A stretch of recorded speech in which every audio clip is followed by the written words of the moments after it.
আমি নবী তোমাদের আল্লাহর হস্তে মাফ করে দিলাম। সুবহানাল্লাহ। হুজুর প্রকাশ্যে ক্ষমার ঘোষণা করেছে।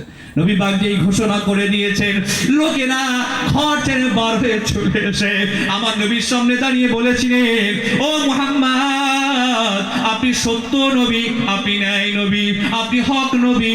সত্য নবী না হলে এত দয়া, এত মায়া, এত মমতা থাকতো না। আমরা ভেবেছিলাম মক্কা নগরীতে কাবা চত্বরে রক্তের বন্যা বয়ে যাবে, রক্তে লাল হয়ে যাবে।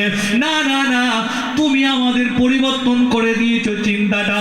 ও মুহাম্মদ, তোমার মনে কত দয়া, তোমার মনে কত মায়া, তোমার মনে কত মোহাব্বত।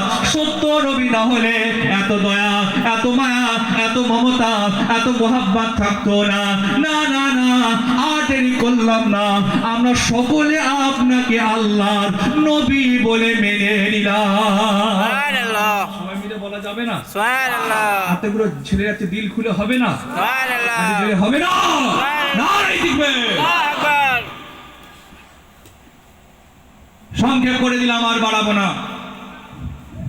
বিদায় নেব আপনাদের খেদমত থেকে।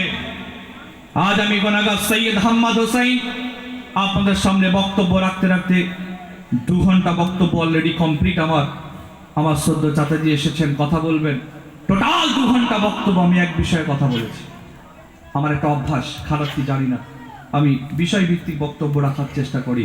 আমি এক বিষয়ে কথা বলেছি যে আল্লাহর নবীকে দয়া রসুল করেছেন, প্রেমের রসুল করেছেন, ভালোবাসার রসুল করেছেন। হুজুর মানুষকে মহব্বত দিয়েছেন, ভালোবাসা দিয়েছেন, প্রেম দিয়েছেন, দয়া দিয়েছেন, ক্ষমা দিয়েছেন, মায়া দিয়েছেন। সেই নবী উম্মত আমাদের হতে দয়া, ময়া, প্রেম, প্রীতি, ক্ষমা কিচ্ছু নেই।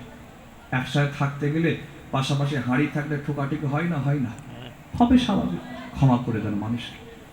জি, ক্ষমাকারীকে পৃথিবীর কেউ ভালোবাসুক আর না বাসুক, আমার আল্লাহ ভালোবাসেন। সুবহানাল্লাহ। সুবহানাল্লাহ। সবাইকে মাফ করবেন, মিলেমিশে থাকবেন। আর টোটাল বক্তব্যে একটা কথা আমি আপনাকে আবার রিপিট করছি, আল্লাহ নবীর জীবনী পড়বেন। বল ইনশাআল্লাহ। ইনশাআল্লাহ। আমার মতো অনেক হুজুর জীবনী পড়েন, একদম চ্যালেঞ্জ বলছি।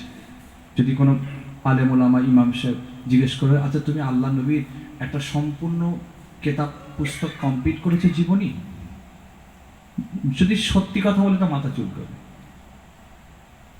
অনেকে অনেক কথা বলতে পারে ভাই, বুঝলেন, মিথ্যে কথা বলে আলাদা বিষয়, সত্যিও পড়ে না। আমি চ্যালেঞ্জের সাথে কথা বলছি, হুজুরের জীবনী পড়বেন, আল্লাহ পাক কবুল ও মনসুর করেন। আমি এতক্ষণ কথা বলেছি, আমার কথায় যদি কেউ আপনারা কষ্ট পেয়ে থাকেন আমাকে ক্ষমার দৃষ্টিতে দেখবেন। আল্লাহ যদি আবার কারো সুযোগ করে দেয়, ইনশাআল্লাহ আবার আসবো, আবার কথা বলবো। শেষ মোনাজাতে আমি গুনাহগার, আমার জন্য, আমার আব্বা হুজুর কেবলার জন্য দোয়া রাখবেন। চাচাজি এসেছেন, মেহমান অনেক দূর থেকে এসেছেন, আমি তো এলাকারই ছেলে, হ্যাঁ উনি মুসাফির মানুষ, অনেক দূর থেকে এসেছেন, কথা বলবেন। তার বক্তব্য আপনারা মন দিয়ে শোনেন, আপনারা আমার জন্য দোয়া করবেন। ফুরফুরাশি বেলে আসবেন, দাওয়াত দিলাম, দেখা হবে।